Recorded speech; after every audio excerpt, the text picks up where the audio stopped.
যখন দুটো বডি একই দিকে চলছে অথবা একটা একদিকে আর একটা আরেক দিকে চলছে, তো সেই ক্ষেত্রে সময় অথবা দূরত্ব এইটা বের করার জন্য আমার এই সূত্র কি? তো উত্তর সূত্র হচ্ছে S is equal to VT, T is equal to S by V. V কোনটা? তো উত্তর ভি হচ্ছে রিলেটিভ বা আপেক্ষিক। সেই ক্ষেত্রে ভি যে কোনো একটা দিয়ে যদি আমি বের করতে চাই তো সেটা দিয়ে উত্তর বের হবে না। কি দিয়ে বের হবে? আপেক্ষিক বেগ দিয়ে। এখন আপেক্ষিক বেগ আমরা কিভাবে নির্ণয় করেছি? কার সাপেক্ষে? মনে করি আপেক্ষিক বেগ অফ এ বি। এই অর্থ কি? এর অর্থ কি আমরা একটু বলে নিই। গতদিন বলেছি, আজকে আর একটু বলছি। আপেক্ষিক বেগ অফ এ বি এর অর্থ কি? তো উত্তর হচ্ছে যে আমরা relative velocity of B with respect to A. আপেক্ষিক বেগ কার? যে বডিতে অবজারভার থাকবে, যে বডিতে অবজারভার থাকবে সে আরেকটা গাড়িকে আসতে দেখছে, কত বেগে দেখবে, সেটাই হচ্ছে আপেক্ষিক বেগ। তাহলে ওইটাকে লিখবো আমরা হচ্ছে V of A B. V of A B এই কথার অর্থ হচ্ছে যে এই বি হচ্ছে অবজারভার আর এ হচ্ছে গতিশীল বস্তু। তো আমরা বলছি V of A B equal to V of A minus V of B. এ কথার অর্থ হচ্ছে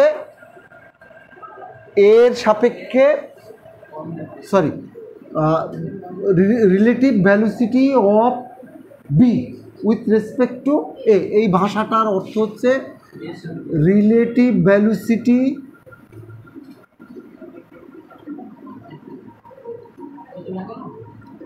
of B with respect to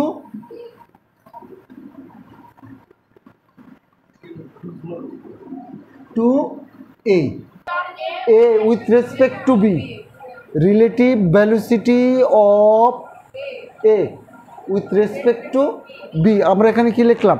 relative velocity of B with respect two, ওটা ভুল লিখছি। যার সাপেক্ষে সেই বডিটা স্থির থাকবে, স্থির থাকবে বলে সে নিজেকে স্থির মনে করবে। তাহলে নিজেকে স্থির মনে করলে কোন বডিটা যাচ্ছে? তো বি এরকম যদি দুইটা বাস, এই বাস এ আর এই বাস বি একই দিকে চলছে, এ আর বি, বিতে বসে একজন অবজারভার দেখছে যে এ এইদিকে আসছে, তাহলে বি নিজেকে স্থির মনে করবে।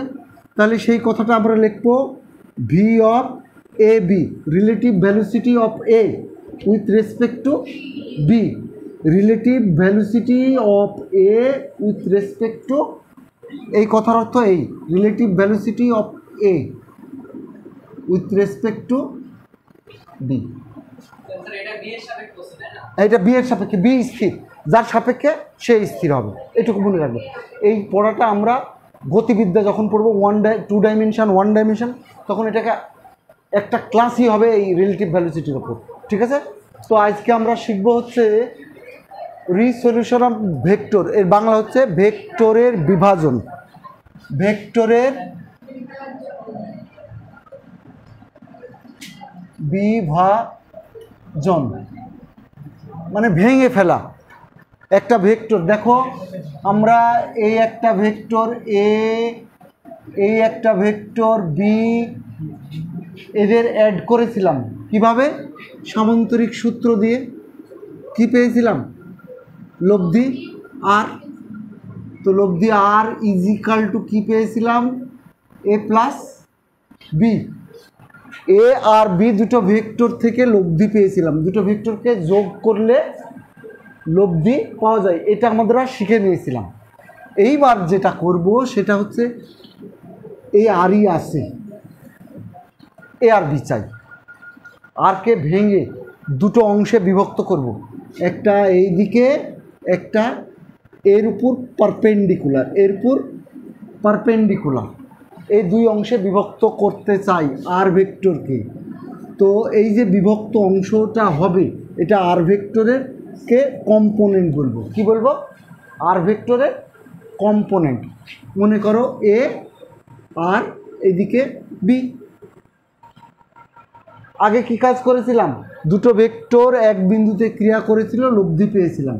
এইবার লব্ধি একটা ভেক্টর আছে, তাকে দুই অংশে বিভক্ত করব, এ আর বিতে, এবং এর নাম কি বলবো? আর ভেক্টরের কম্পোনেন্ট। কোন দিকে? এক্সের দিকে। আর ভেক্টরের কম্পোনেন্ট ওয়াইয়ের দিকে। এই দুই অংশে আমরা বিভক্ত করতে চাই, এবং এই বিভাজিত অংশকে আমরা বলবো মূল ভেক্টরের কম্পোনেন্ট। এখানে এই দুইটা ভেক্টর ছিল মূল ভেক্টর, সেখান থেকে কি পেয়েছিলাম? লব্ধি। মূল ভেক্টর থেকে কি পেয়েছিলাম? লব্ধি। এবার লব্ধি ভেক্টর থেকে কি পাবো? মূল ভেক্টর না, তাকে আমরা বলছি কম্পোনেন্ট। তাকে আমরা কি বলছি? কম্পোনেন্ট বা অংশ। কম্পোনেন্ট বা অংশ। এখন এটা তো ভেক্টর বলছি, তাহলে ভেক্টর বললে এর মান কত? আমরা মান জানতে চাই। তো মান জানার জন্য আমরা দুইটা নিয়ম ব্যবহার করব। কয়টা নিয়ম? দুইটা নিয়ম ব্যবহার করব। সেই দুইটা নিয়ম হচ্ছে যে এই ভেক্টরকে আমরা যে কোনো দুই অংশে বিভক্ত করব, যে কোনো দুই অংশে। এক আর আরেকটা হচ্ছে একটাকে আরেকটার পারপেন্ডিকুলার অংশে বিভক্ত করব। দুইটা কি? এক নম্বর হচ্ছে যে কোনো দুই দিকে বিভাজিত করব, আর দুই নম্বর হচ্ছে পরস্পর লম্ব অংশে বিভক্ত। পরস্পর লম্ব অংশে বিভাজিত। এই দুটো কাজ করব একে একে। প্রথমে যে কোনো দুই দিকে বিভাজিত করব, প্রথমে যে কোনো দুই দিকে, তারপরে পরস্পর লম্ব অংশে বিভাজিত করব। যে কোনো দিকে বিভাজিত হওয়ার আগে আমরা কয়েকটা জিনিস জেনে নেব। সেটা হচ্ছে ত্রিভুজের সাইন রুল। ত্রিভুজের সাইন রুল এটা আমরা কোনোদিন শুনেছি কি না? একটা ত্রিভুজ যদি না শুনে থাকি তাহলে এখন শুনে নাও। ত্রিভুজের এই একটা কোণ যদি আলফা হয়, এটা যদি বিটা হয়, এটা যদি এ বি সি, এই কোণটা কত হতে পারে কেউ বলতে পারবে? Very good. 180 degree minus alpha plus beta. ত্রিকোণমিতি sine 90 degree minus theta, cos 90 degree minus theta, sine 180 degree minus theta. এইগুলো কি তোমরা কখনো করেছো? হ্যাঁ, এইটা কত হবে বলতে পারো? Very good, sine theta. যারা জানো না তারা সূত্র এগুলো মনে রাখো। সাইন কজ 90 ডিগ্রি মাইনাস থিটাই হচ্ছে sine theta. Sine 90 degree minus থিটাই হ্যাঁ মাইনাস হবে কি হবে না? তো উত্তর হবে না।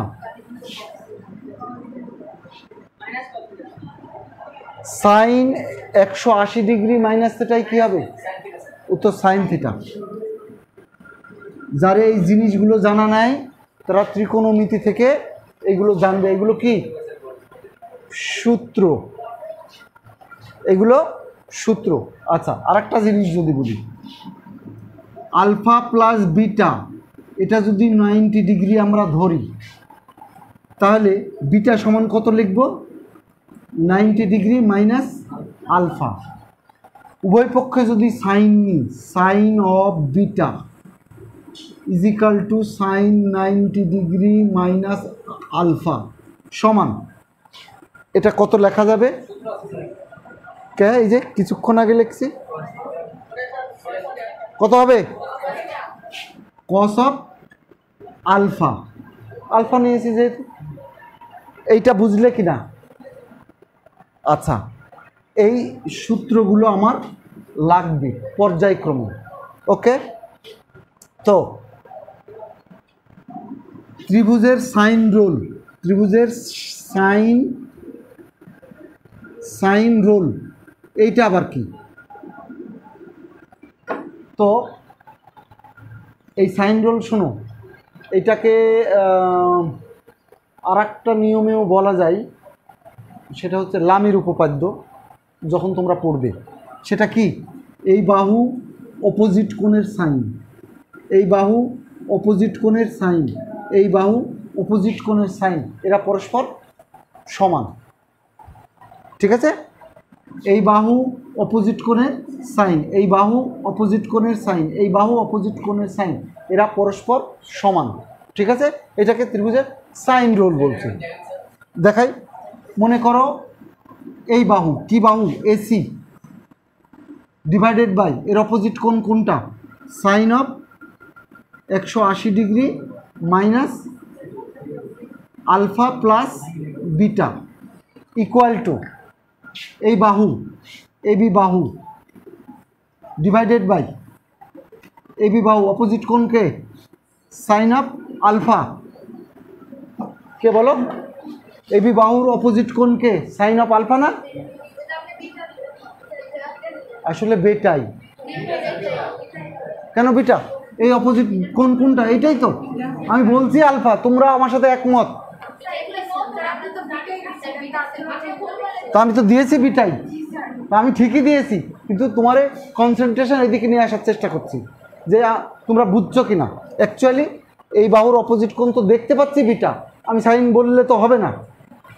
এই বাহু বলো বিসি, বিসি সাইন অফ কত বলো, সাইন অফ আলফা।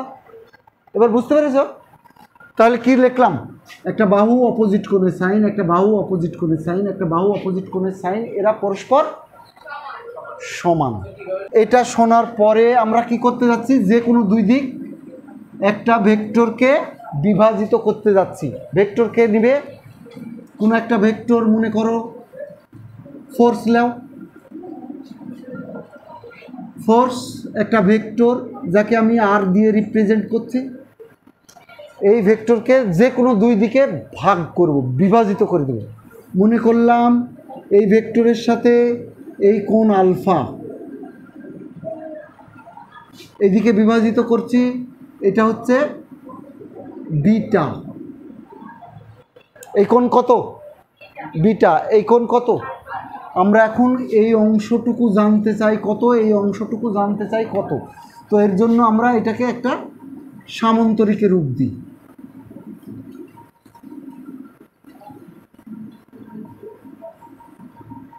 নাম দাও ও এ বি সি। আমরা কাকে ভাগ করতে যাচ্ছি, ও বিকে।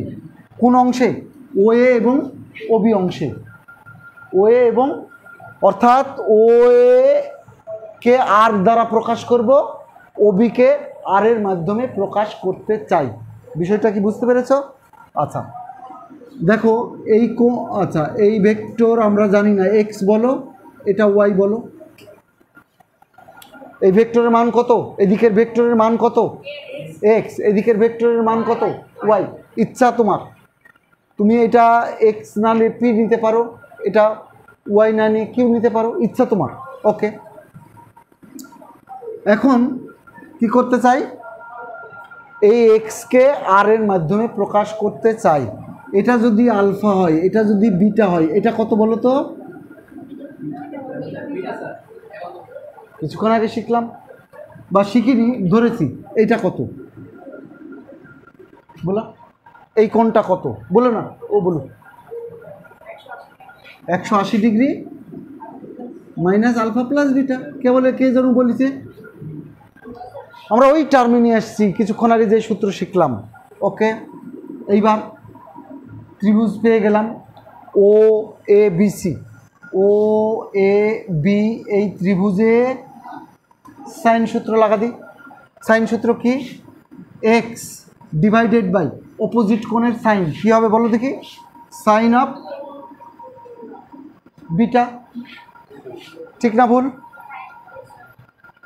ইকুয়াল টু ওয়াই, এটা কি ওয়াই। এই বাহুর অপোজিট কোণ কত, alpha, sine of alpha equal to OB বা R sine 180 degree minus alpha plus beta. এটা সমান কি লিখতে পারি? R divided by sine alpha plus beta, কারণ সাইন 180 ডিগ্রি মাইনাস থেটাই কস থেটা সাইন থেটা। আমার সব কথা বিশ্বাস করবে না, হ্যাঁ, কারণ এটা ছিল সাইন থেটা। ওকে, এবার বলো তো এরা যদি সমান হয় তাহলে এটা সমান এটা লিখতে পারি? লেখো না কেন? X divided by sine beta is equal to R divided by sine alpha plus beta. তো এক্স ইকুয়াল টু কত? R sine of beta divided by sine alpha plus beta. এক্সকে আর এর মাধ্যমে প্রকাশ করে ফেলেছি, এক্সকে প্রকাশ করা হয়ে গেছে। তাহলে ওয়াই কত হবে বলো দেখি? R sine of alpha divided by sine alpha plus beta লেখা যায়। তাহলে এক্স এবং ওয়াই দুটো যে মান পেলাম সে মান কি হবে? R sine of beta divided by sine alpha plus beta. বুঝা গেল কি কষ্ট? আচ্ছা, ভেরি গুড। তাহলে দেখো আর এর মাধ্যমে এই দুই ভেক্টরকে ভেঙে দিয়েছি। এদিকে কে? এক্স মান কত? R sine of beta divided by. তাহলে আমাদের জানতে হবে কি কি? জানতে হবে তিনটা কোণ। যদি একটা ভেক্টরকে এইভাবে আমি দেখাই তাহলে এই যে ত্রিভুজ, ত্রিভুজ মানে এই অংশ আর এই অংশ, এটাকে আমরা এইদিকেও আঁকাতে পারি। তাহলে আমার এই তিনটা কোণ জানতে হবে। আর কি জানতে হবে? লব্ধি মান, ভেক্টরের মান যদি জানি তাহলে এই দিকের অংশক আর এই দিকের অংশক আমরা বের করে ফেলতে পারবো। এরকম একটা অঙ্ক আমরা করব। 8টা একটা ভেক্টর, যে কোনো ভেক্টর আমরা কিছুক্ষণের মধ্যে আরও কাজ করে ফেলবো। এটা কয় দিকে ভাগ করেছি বলো তো? যে কোনো দুই দিক, আমার ইচ্ছা। আমি এর সাথে আলফা কোণ নিয়েছি, বিটা কোণ নিয়েছি, ঠিক আছে? কেউ যদি এটা 60 ডিগ্রি লাও, এটা 20 ডিগ্রি লাও নিতে পারো, নিলে তুমি এই রেজাল্ট পাবে। এইবার কি করতে চাই? এবার চাই যে এমনভাবে এটা ভাগ করতে চাই যেন আলফার বিটা 90 ডিগ্রি হয়, অর্থাৎ এক্স এবং ওয়াই পারপেন্ডিকুলার। এই এটা কত? এটা কে ছিল? এটা কে ছিল? এবার আলফার বিটা 90 ডিগ্রি, তার মানে কি? লম্ব উপাংশে বিভক্ত করতে চাই। কি? একটা যে কোনো দিকে আর একটা তারপর লম্ব, একটা যে কোনো দিকে তোমার ইচ্ছা। মনে করো এই একটা বেগ অথবা এই বেগ, এই বেগকে আমি যে কোনো অংশে ভাগ করব। কি? এইদিকে ভাগ করলাম, এই একটা অংশ আর এরপর পারপেন্ডিকুলার এইটা। তাহলে এই কোণ কত হলো? তাহলে এই অংশ কত হবে, এই অংশ কত হবে আমি জানতে চাই, ঠিক আছে? দেখি আমরা তাহলে আমাদের নেক্সট টপিকস কি হচ্ছে? যে কোনো দুই দিকে না হয়ে লম্ব উপাংশে বিভাজিত করা। এবার 2 নম্বর হলো লম্ব উপাংশে বিভাজিত করা, অর্থাৎ alpha plus beta is equal to কি চাই? Alpha plus beta equal to, আগেরটা বোঝা গেছে তো? আচ্ছা আচ্ছা, বলো তো বিটা ইজ ইকাল টু কত? লিখে ফেলো। Beta is equal to 90 degree minus alpha. উভয় দিকে সাইন নাও। কেন সাইন নিবে? Sine of beta is equal to sine 90 degree minus alpha সমান হচ্ছে সাইন আলফা কজ আলফা, তাই লিখছি। ঠিক আছে, এটা কেন নিলেন স্যার, কি উদ্দেশ্য? তো উদ্দেশ্য দেখো, আমরা যে কোনো উপাংশে ভাগ করেছি সেখানে উপরে কি আছে, সাইন বিটা। আমরা বিটা রাখতে চাই না, আমরা বিটা কি করতে চাই, আলফাতে নিয়ে আসতে চাই, সবাইকে একটা কোণে নিয়ে আসতে চাই। এই জন্য বিটা রাখতে না চাই, তাই বিটা সাইন বিটা সমান কি, কজ আলফা। এইবার 2 নম্বর আর 1 নম্বর সমীকরণ নাও। 1 নম্বর সমীকরণ থেকে কি পাবে, 1 নম্বর সমীকরণ থেকে 1 নম্বর সমীকরণ x equal to R sine beta. তো আর সাইন বিটা মানে কি, কস অফ আলফা, ঠিক, divided by sine alpha plus beta. Sine alpha plus beta কত ধরেছি বলো, তো সাইন 90 ডিগ্রি। তো সাইন 90 ডিগ্রির মান কত, সাইন 90 ডিগ্রির মান কত, 1 জানি। তাহলে এক্স অক্ষ বরাবর উপাংশ কি পেলাম, আর কজ অফ আলফা। দেখো আলফাকে এইবার ওয়াই কত পাবো দেখো তো, y is equal to R sine alpha, alpha তো আছে, আমরা আর চেঞ্জ করছি না, sine 90 degree, that is R sine of alpha.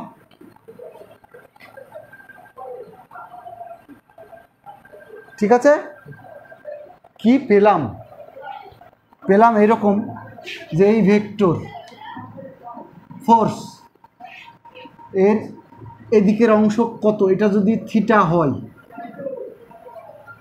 তাহলে এটা কত হবে বলো তো, এফ কস থিটা।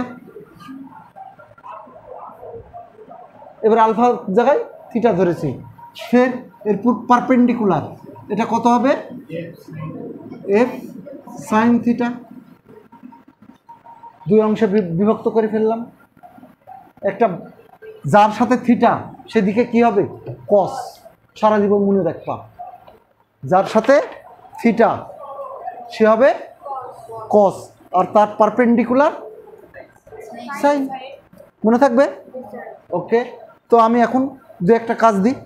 এই একটা ভেক্টর নাম কি দিবে, এ একটা ভেক্টর, সেটা বেগ হতে পারে, সরণ হতে পারে, বল হতে পারে, যে কোনো ভেক্টর। আমি এর 2টো অংশ চাই, এর 2টা অংশ চাই, যে কোনো দিকে বের করে দিতে পারবে, করো দেখি, করো।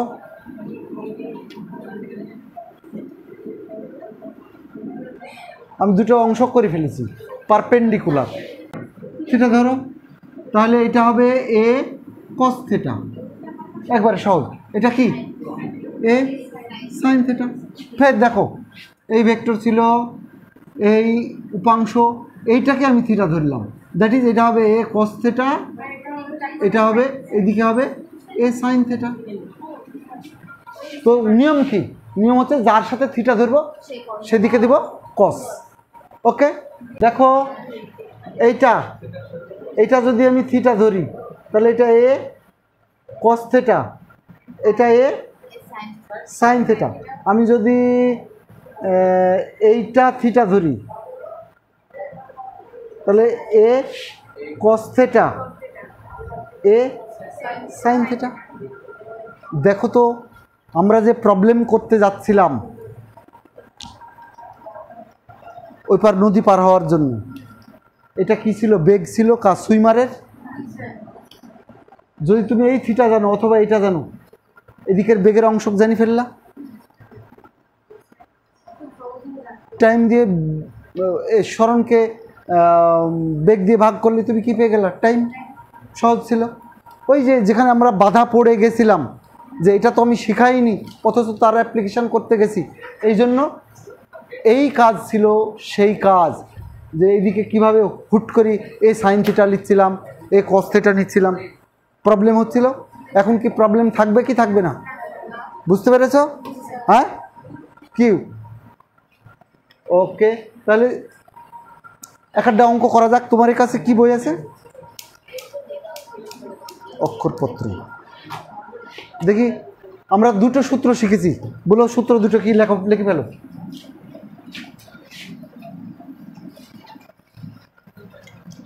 x is equal to r sin of beta divided by sin alpha plus beta, আর y is equal to r sin of alpha divided by sin alpha plus beta, আর x is equal to r cos of theta, y is equal to r sin of theta। একটা problem দেখি।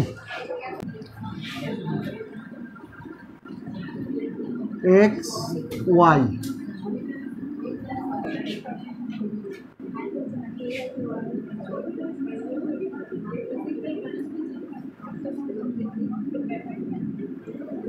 লব্ধি নির্ণয় করো। এটা বিনায়ে দিলাম, বিনায়ে দিলাম। বিনায়ে মানে হ্যাঁ এই তো।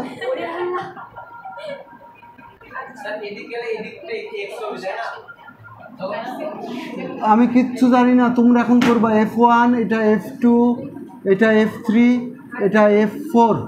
এই চারটা বল এক বিন্দুতে এইভাবে ক্রিয়া করেছে, লব্ধি বল কত নির্ণয় করো। হচ্ছে? আচ্ছা আমি তোমাদের বলে দিই, উপাংশে ভাগ করে ফেলতে হবে। এই থিওরি, যে থিওরি করলাম এর উপাংশে ভাগ করব। ভাগ করে বল কয়টা আছে? 4টা। তার থেকে আমাদের 2টা বল নিয়ে আসতে হবে পরস্পর 90 ডিগ্রি অ্যাঙ্গেলে। তারপরে লব্ধি বল 90 ডিগ্রির জন্য কি √x² + y²। শেষ। তাহলে প্রথম কি, এই বলের দুটো উপাংশ আছে, একটা এই দিক বরাবর, একটা এই দিক বরাবর। তাহলে এই দিক বরাবর কত? 9 cos 30 ডিগ্রি একটা।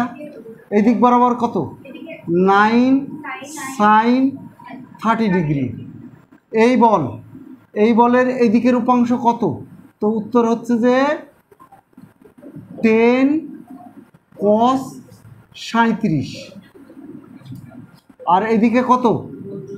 10 sin 37। ফের এই বলের এদিকের উপাংশ কত?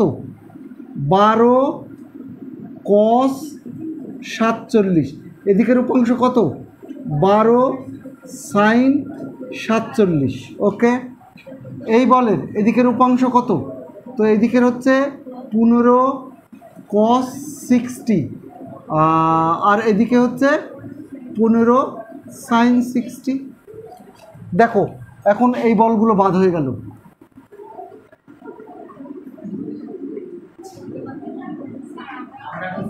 তোমরা পরের লাইনে বাদ করবা। মূল ফোর্স নাই।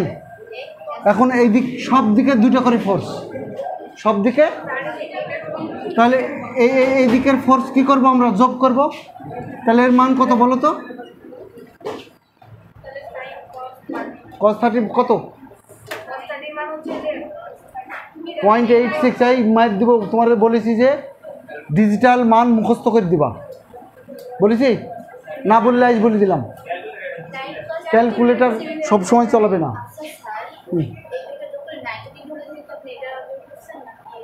আমি এইকে ভেঙে ফেলেছি উপাংশে, সবটাকে ভেঙে ফেলেছি। মূল বল নাই, মূল বল হাওয়া।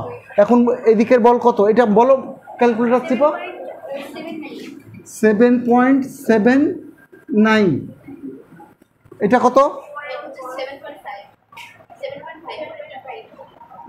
7.5। এই দুটো বল একই দিকে কিনা? তাহলে যোগফল কত?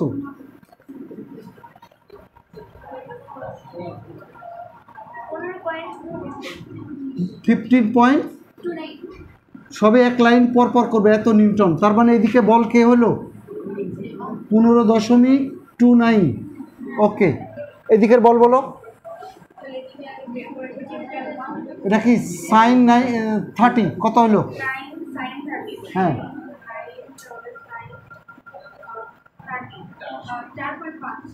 4.5 প্লাস 10 cos 37 দিলে পারবে? হ্যাঁ, পারা যাবে। এই রকম অঙ্ক এখানে দিয়ে রাখছি, ঠিক আছে? হ্যাঁ, এই তো বুঝে ফেলবা।